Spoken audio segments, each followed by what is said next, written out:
Welcome to the second episode of Auntie's Couch. We are super excited for our guest today. We hope that you tuned in to last week's episode, and we want to remind you all to follow us on aunties.couch on Instagram so you can get behind the scenes, you can get bloopers, you can get other stuff that we can't fit and cram all into the episode. So I do think that my guest is here.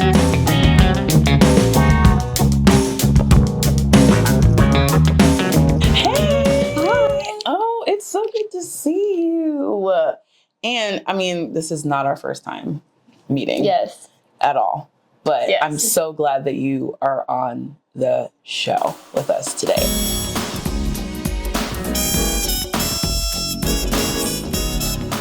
How are you feeling?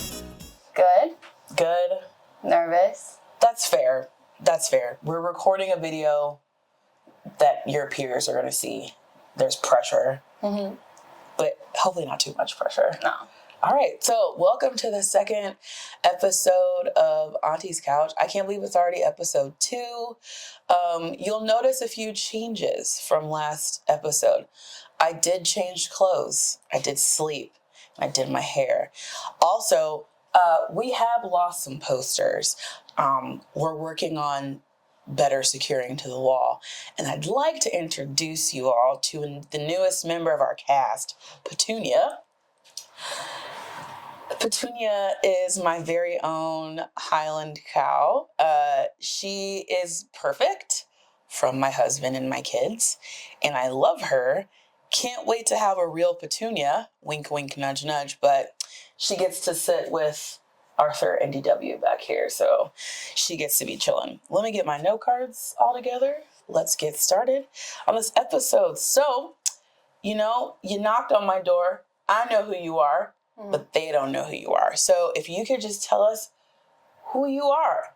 Tell us also your major, your hometown, your involvement at IU, hobbies. Do you have any Hudson and Holland involvement? Because obviously that's why we're here.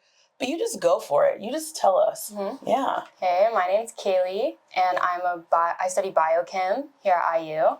I have minors in Spanish and Central Eurasian Studies, where I hope to become fluent in Spanish and Turkish. I'm in a PChem physical chemistry research lab here at IU, where I study physical virology. And so that's like breaking down and remaking viruses and a lot of stuff with fluorescent dye. Oh, that is so cool. I don't know that.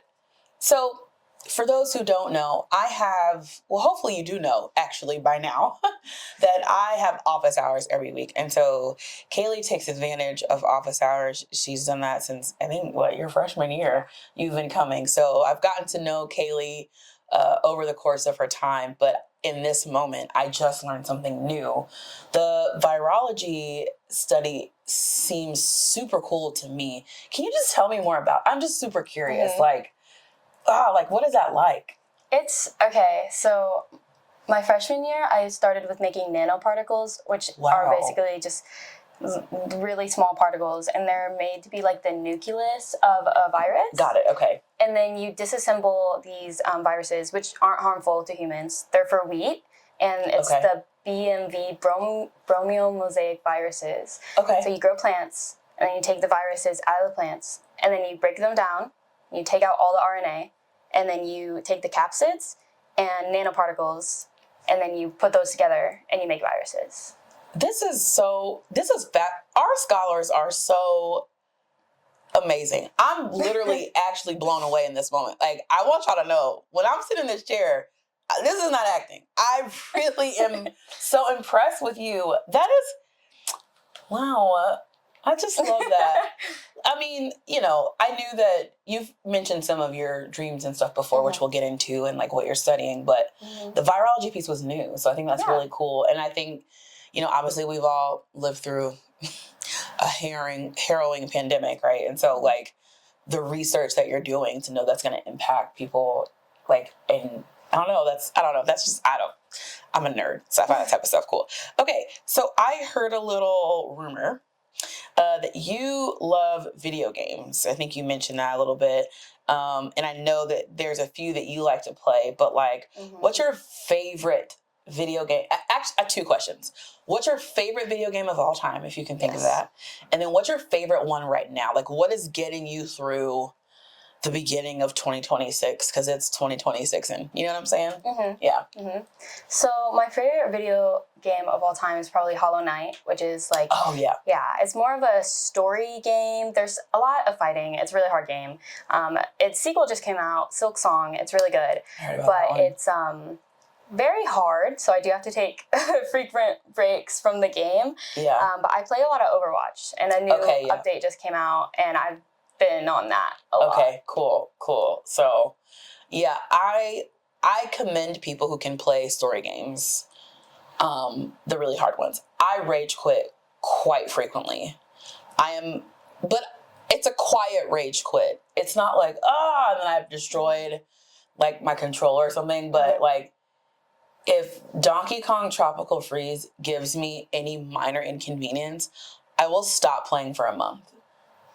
I will forget that rage and begin that cycle all over again. So I admire your dedication to video games. So you talked about the virology piece. Is there any other research that you get to do on campus or have done? And then what has that experience been like for you? So mostly what I'm doing right now and what I was doing last year is making viruses and nanoparticles that graduate students could use to further research. Oh, cool. Okay. So what they do is they attach fluorescent dye and then to the viruses, and then they shoot lasers at them. And then they all start blinking like together in tandem. And so it's called super radiance. It's really cool. You should check it out. But it's, they compare it to like fireflies, how fireflies sometimes when they're blinking, it's all together at once. Yeah, I've noticed that. Mm-hmm. So they're using that. I forget what they said they were trying to go for, but I know they want to use it and try to do something medically. Okay. So like if this not harmful virus, like if you can make it blink somewhere, you could show where something was happening, or possibly even like during surgery where to cut, but that would be difficult. But but this is the beginnings of something really, really cool. Yeah. I love that. And I love that you shared that with your scholar cousins, because I don't think a lot of students realize that they can do real, impactful, also super cool research. And this is your sophomore year, right? So you started this your first year, right? Yes. And then you did that. So for all the first year students out there, there is hope. Also, if you're a sophomore student, there's still hope for research. I mean, really at any point in your career. Now, seniors, you might be able to do a little bit before you leave. And I'm sure you all already probably know what's out there. But I think for the first and second years watching Truly, I think that's a really cool thing. Yeah. Okay. Well, there is a lot to cover in a short amount of time of you being here. But just before we even move on, I'm just so thankful that you're here and that you did share those pieces of your academic journey here at IU, because I'm just very impressed, y'all. So if you think like, oh, she's stumbling over her words, she's sounding kind of crazy, I am. She's changing lives. And I had Burger King for breakfast. We're doing two different things. So thank you. Thank you so much. Okay.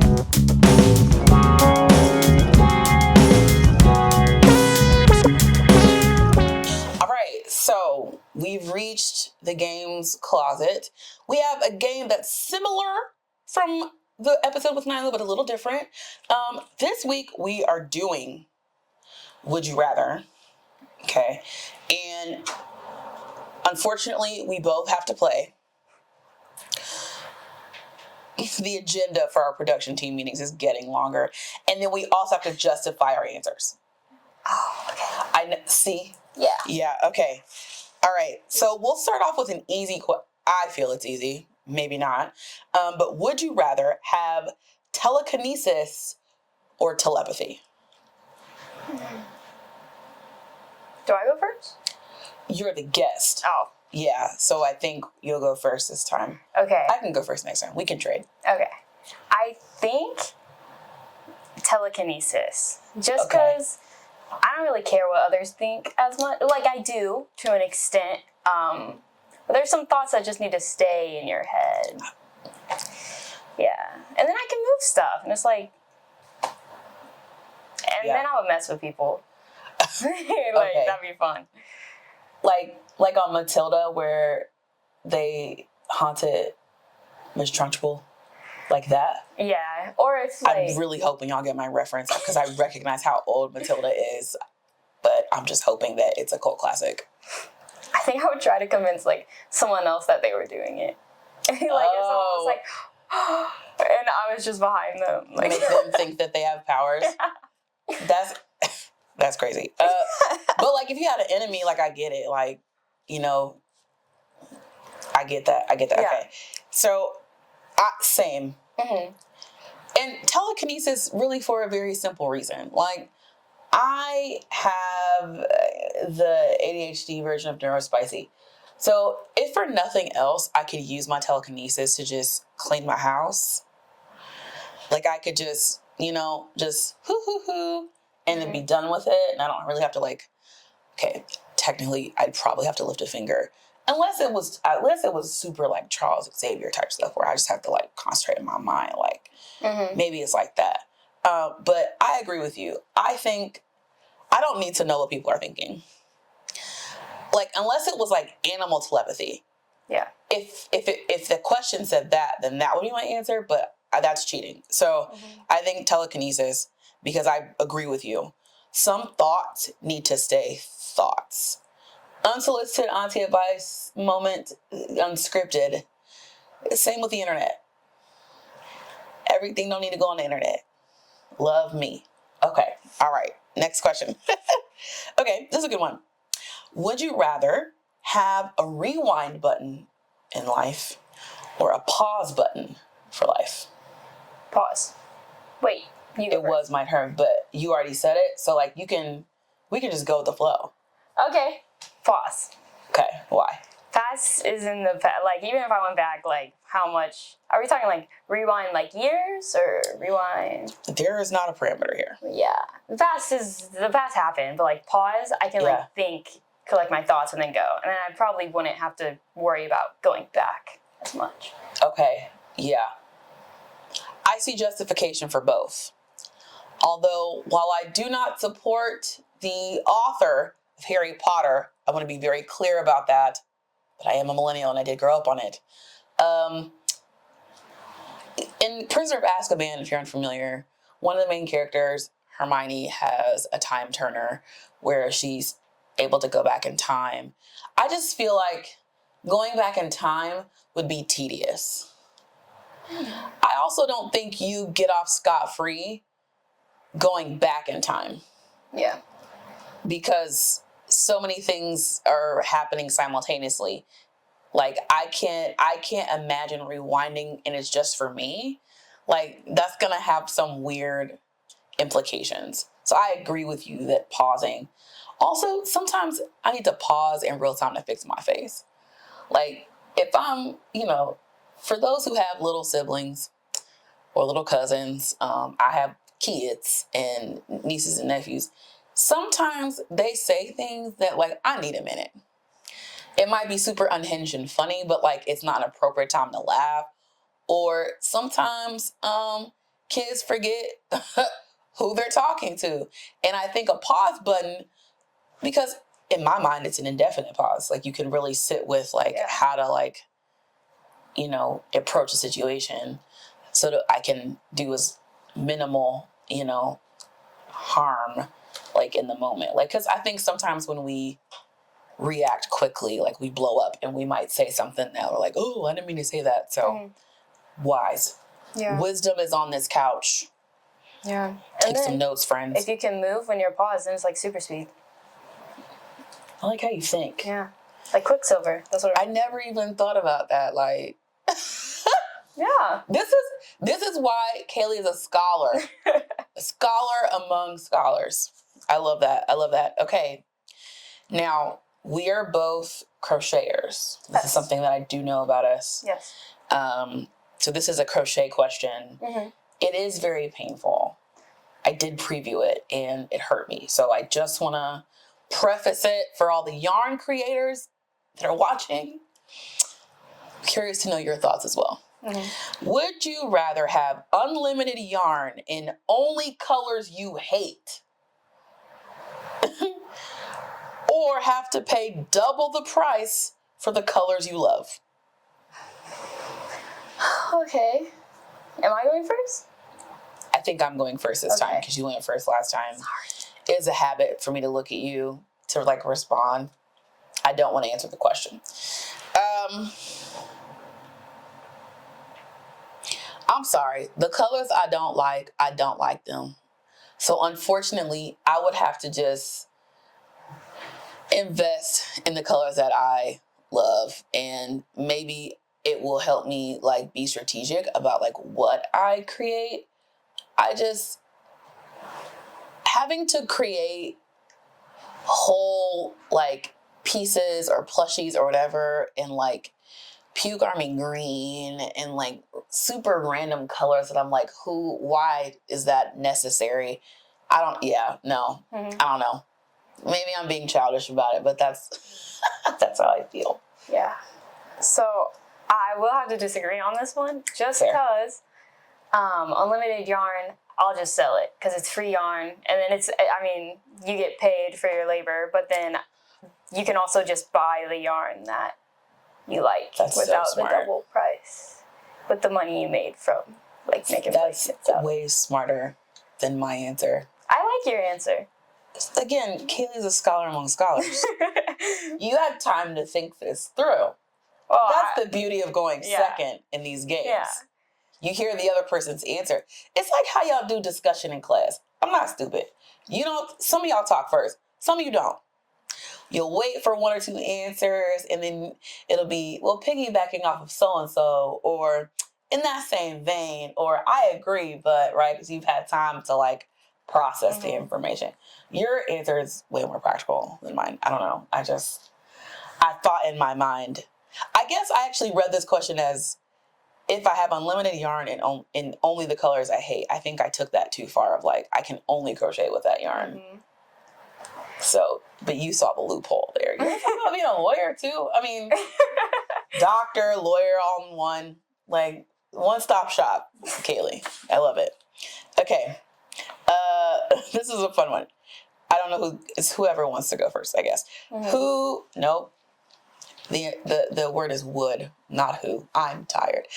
Would you rather be chronically underdressed or chronically overdressed all the time?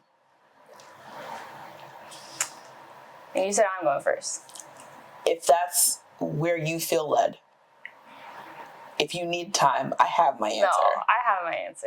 Okay. I feel like right now I underdress a lot of times, and I wish I overdressed. I would say overdress all the time because I would rather be like in a suit at McDonald's than in sweatpants at my like super important doctor meeting whenever I need to be professional. Yes. As a working adult, I'd rather be overdressed all the time. Because, one, if I'm overdressed, I know I'm going to be snatched. You know what I'm saying? Like I know I'm going to have the look, okay, all the time. And yes, it would be exhausting if I'm showing up to, like, a friend's house and everyone's in their PJs and I'm in, like, a ball gown, right? But, like, I would rather be over-prepared, I think, because we live in a society that judges you how you look, which is so, last millennia. But, like, it's what we're doing. So I wouldn't want to be in a situation where I was underdressed and it was, like you said, a really important moment. Mm-hmm. Yeah. All right, this is a silly question. It's crazy. Would you rather have hands for feet or feet for hands? Hands for feet. I agree. I feel like feet smell really easily, and having that, like, I couldn't do that. I just don't think feet for hands would be practical. You think hands for feet would be practical? Yes. Chimpanzees have already answered this question. Yeah. Yeah. They're evolving. Like, if y'all didn't know, which this is for some conspiracy theorists out there, you put your tinfoil hat on, but this is, like, legit. You guys can look this up.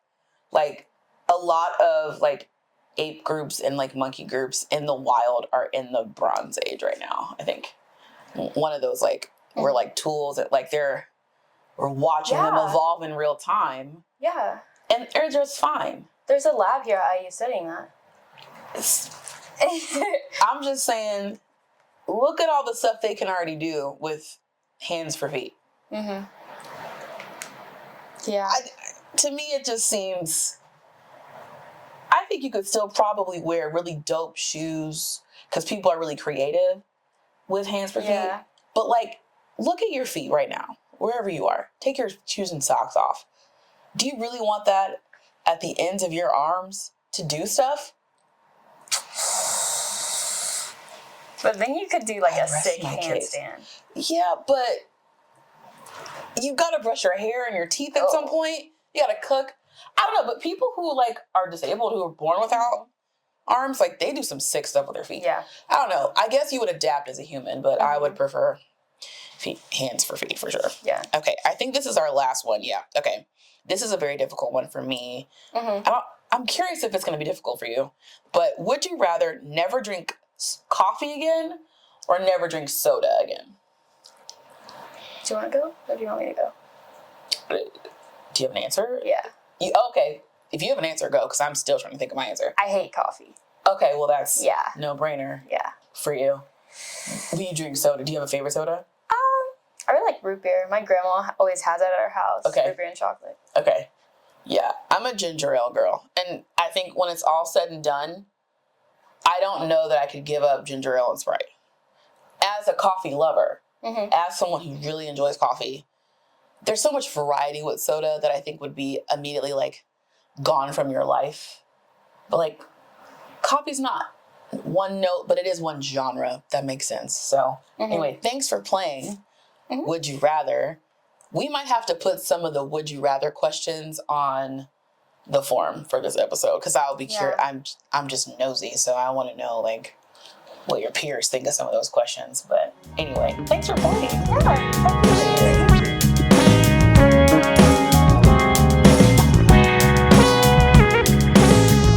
All right, so welcome to the show and tell portion of the show, which I get excited because I think, you know, these unique things that you all show off just shows off a piece of who you are. So what did you bring to the couch, to the living room today to show? Okay, I actually brought two things. Oh, okay, I'm excited. This past summer I studied abroad in Barcelona. Okay. And I stayed with the family. It was great. But I took an art class, and so we went to a lot of museums.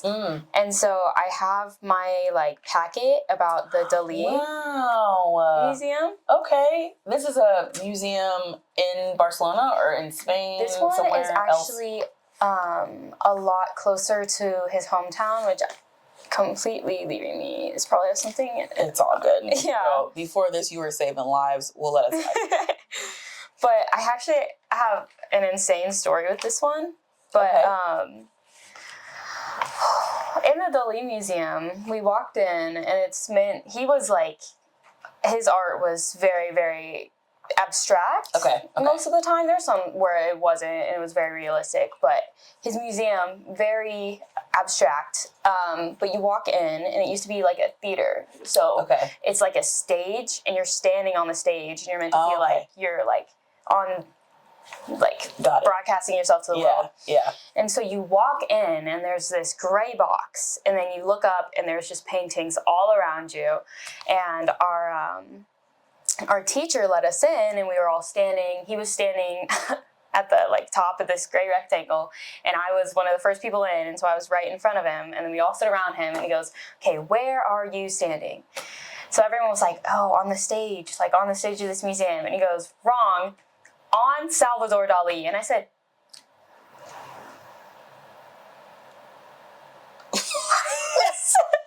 Wait. And then let me tell you, I jumped off that box.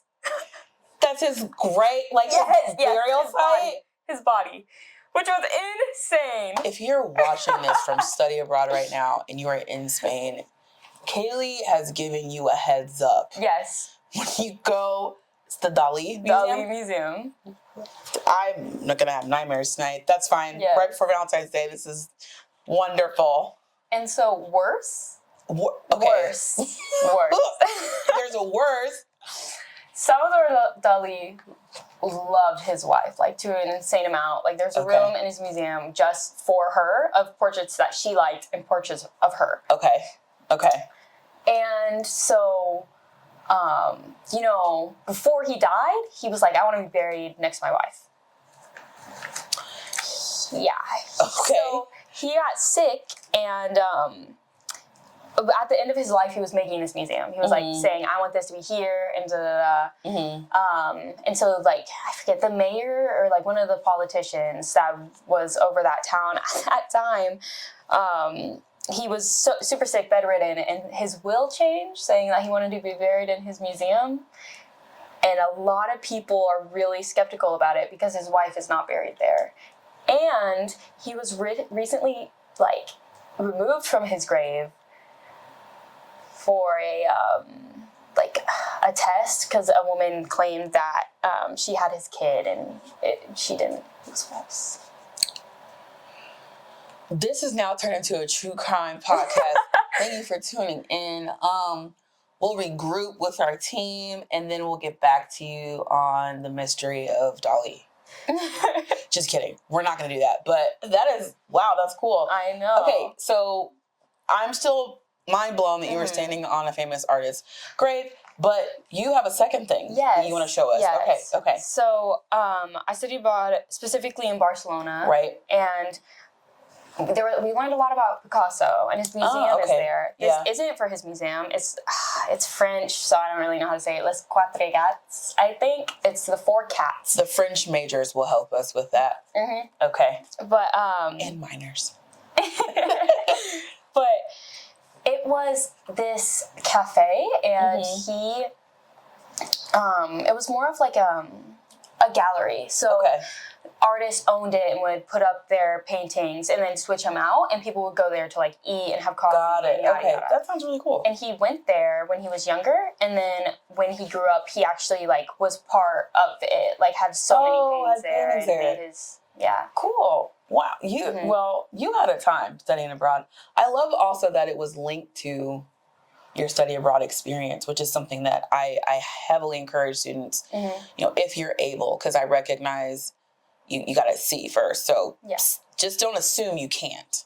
Like, I did not study abroad in undergrad because I assumed that I couldn't, and then ended up being able to study abroad in grad school, and then was like, I could have did this in undergrad too. So, like, don't assume that you can't study abroad, but I love that your show and tell was tied to that, because mind y'all, Kaylee's just a sophomore, and she's already showed y'all just the possibilities are endless. Thank you for that and your show and tell. We'll just put your crime scene evidence. No, I'm just kidding. We'll put it back here. We'll try to see if we can set it up, or at least it can be in front of our new friend Petunia, and she can watch over your show and tell items. Thank you. Oh, this is so exciting. And on studying abroad, I think IU has, like, one of the highest percentages of their students studying abroad. Yeah. I think it's like 40%. Yeah, it's a high number. And then we have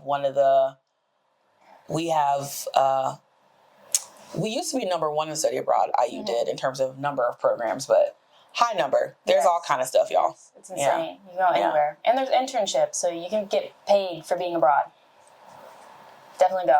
And in this economy, that's what we need. Thank you. Yeah. Thank you so much.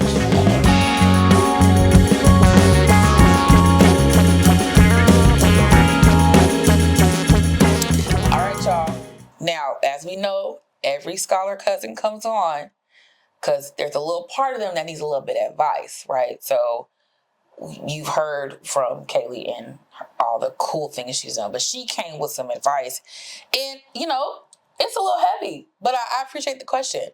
I'm going to be serious now because y'all know I'm a clown. We all know this, but now it's time to be serious. Okay, so the advice question that you sent to us, actually, do you just want to, I'm going to slide you the card, and then I want you to just ask it in a way that feels more natural to you, because I don't want to, like, mince words, right? Like, I want you to be able to say it, yeah.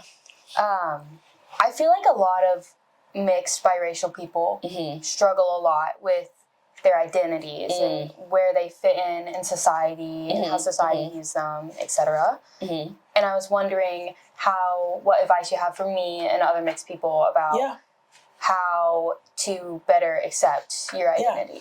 Okay. No, that's great. So before I respond, I want to share a few things with folks. I am not biracial. So I have a monoracial experience, which in this country is complicated at best, right? But I will share it. I've shared this with some students who've come by my office before and other places. So all my first cousins on my mom's side are all biracial. My 2 nephews and niece are also biracial. My oldest bonus son is a multiracial adoptee. So there's an extra layer of that added piece around identity. I've served and talked through this very issue with biracial students. And so before I even get started, I want to own that lens. And I also want to say that while I'm going to give the advice in the best way that I can, I'm one person. And I highly recommend, really, first off, all students to, while they're here, take advantage of counseling and psychological services, because identity, it is the core of who we are, and you should work through that with someone that you trust to give you tools. I think the biggest thing that I would say for biracial people is to know that you are, yes, all of what you are, right? So, whatever racial makeup you have, you are both of those things at the same time. And I know what can be difficult is we live in a world where people are categorized by how they look. People are categorized by where they're born and where they're from. And all of these categories and labels and history that we can get into in another episode or just in my office candidly, right? Nobody planned for people to step outside of their box, right? Nobody planned for that and what that would look like. I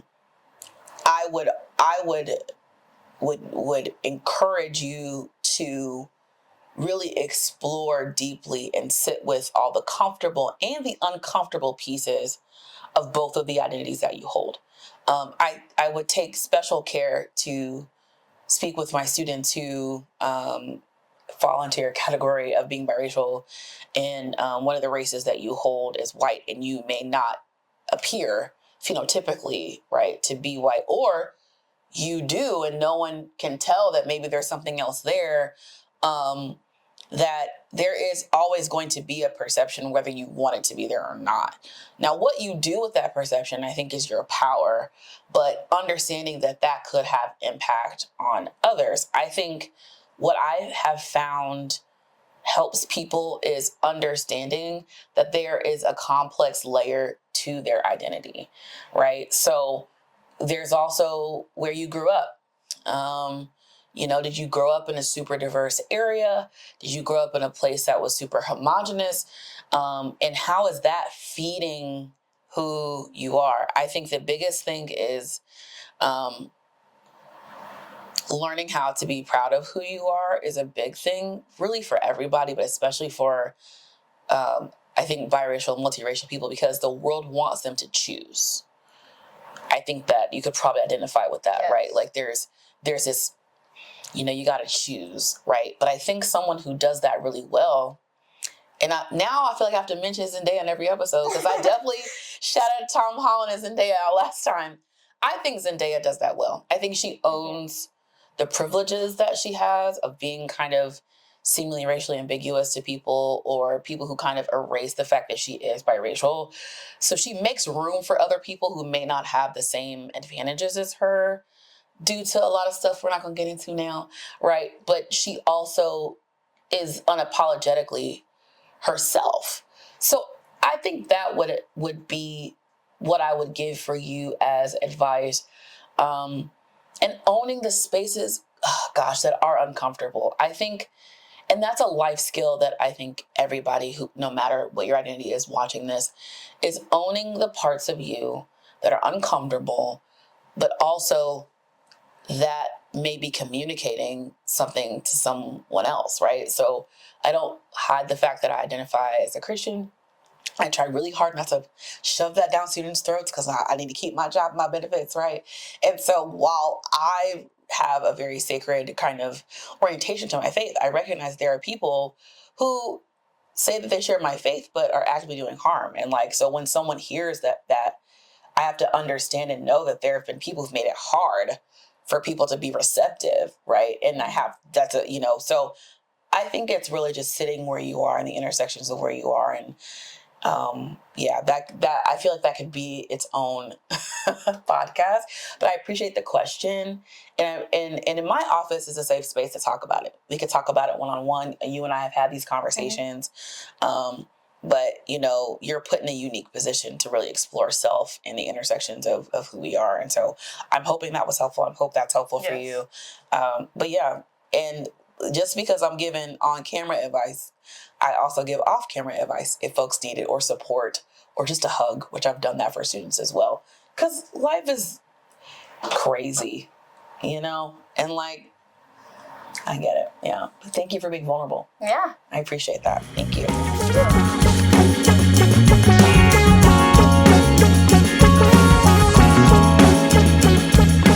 right, so we've reached the fridge-worthy moments part of the show where you give me either goals, achievements, like something that, would go on Auntie's fridge. So, Kaylie, what is your fridge-worthy thing? What have you done at IU that should go on the fridge? Recently, I won an award. I was nominated. I didn't really know it existed, but it's called the Poly IU Glot, and it's for studying several languages here at IU. Oh, cool. Mm-hmm. And so I'm studying Spanish and Turkish, and I think I was nominated through specifically my Turkish studies, but since I'm also studying Spanish, I qualified. But there were honestly a lot of like amazing participants who were studying like 7 languages, and I was like, wow. That's wild. Yeah. But honestly, like, I genuinely think that IU offers so many languages. I think it's really important to study a foreign language, even if it's not required. It's fun and world culture. Yeah. And then you are working with, if I remember correctly, you're working with elementary school students to help teach them Turkish? Yeah. I'm trying. It's the elementary school. There's a lot of problems with scheduling. Yeah. But there's a large Turkish community here in Bloomington. Wow. Okay. And so there's a program through the Hamilton Luger School, and specifically through the Central Eurasian Studies program department. There's a program called Bridges where they teach lesser taught languages to elementary school students. Okay. So K through 6, and you teach like colors and stuff, but I know they offer Greek and Farsi and Turkish. Oh, that is so cool. I didn't know they offered other languages, because I remember when you were first telling me about this opportunity, and I thought it was really cool. But congrats on the nomination. Thank you. That is certainly fridge-worthy, and I appreciate that. So you've got a scholar who can speak English, obviously. We're speaking English right now. Speak Spanish and Turkish. Yes.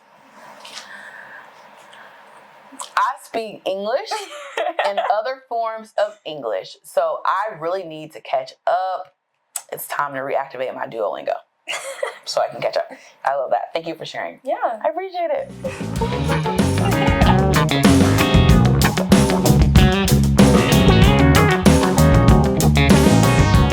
So we have reached the final part of our episode where the featured scholar waters the plants, aka you, right, to tell us a little bit about what it means to be a scholar, but any advice that you want to share with your fellow scholars. So the floor is yours. The plants are ready to receive the water you have, and I'm going to zip the lip. Okay. So to preface, I grew up in like a super rural town. North Webster, Indiana, like 1,000 residents, not a lot of people. And there were like 200 people in my graduating class, and there was not any diversity, like at all. Like I could count on my hands the amount of Black or mixed people that there were. There were probably a slightly larger Hispanic population, but it was not a very diverse area. And so I grew up not knowing like almost anything about people, like diversity.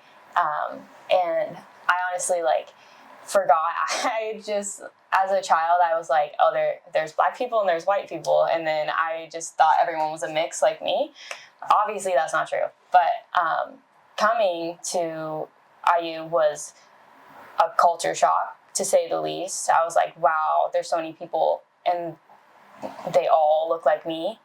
And it was insane. And getting into Hudson and Holland and meeting all of these new people, amazing faces, like genuinely Hudson and Holland has done so much for me, especially because it was harder to view myself as Black because I had always grown up around white people and that was just where I was from. I didn't feel like I was from a Black culture community, but being here and being able to express stuff like that and ask like even like hair stuff, like I didn't have access to anything for my curly hair, and Hudson and Holland has given me a place to go and ask questions, ask for advice, give advice, help others, and receive help from others. And I genuinely think it's such an amazing community, and definitely use it, especially director's hours and all of these events. They're amazing, and being able to come and just talk about yourself and talk about others, it's really amazing to listen to these shared experiences. And when like a scholar comes, like, wow, we have I don't want to say names, but I'm pretty sure there was like a fashion show. Someone was running a fashion show. I was like, wow, that is insane that we are able to do like so many things like that here. Especially like opportunities were so small where I was from. But yeah, I definitely think Hudson Holland is an amazing place. Use this community, use their events, put yourself out there. Embrace like who you are, especially if you're biracial. All of you. I'm not just Black, I'm not just white, I'm both. And I definitely think that was something that took me probably like forever to learn, and I'm still learning, but I definitely think that being able to express who you are and share your achievements is extremely important, and that Hudson and Holland lets you do that really well. Wow. I can't follow that. But thank you so much, Kaylie, for your vulnerability, your humor, the adventures. I think what I really appreciated in today and learning from you and about you is you've just come to this place and made it your adventure. And so I'm just excited that your peers are going to get to hear about your adventure and hopefully be inspired to have their own adventure. And listen, we're Hudson Holland, we're behind you all the way in the best ways that we can. So thank you so much for stopping by. That concludes our second episode of Auntie's Couch. Shout out to my production team in the back. Sometimes I hear them giggling, and I've told them to. I pay them for laughter. Just kidding. No, I don't. But I'm so appreciative to them. Remember to follow us on Instagram at aunties.couch, and we will see you next time. Stay warm.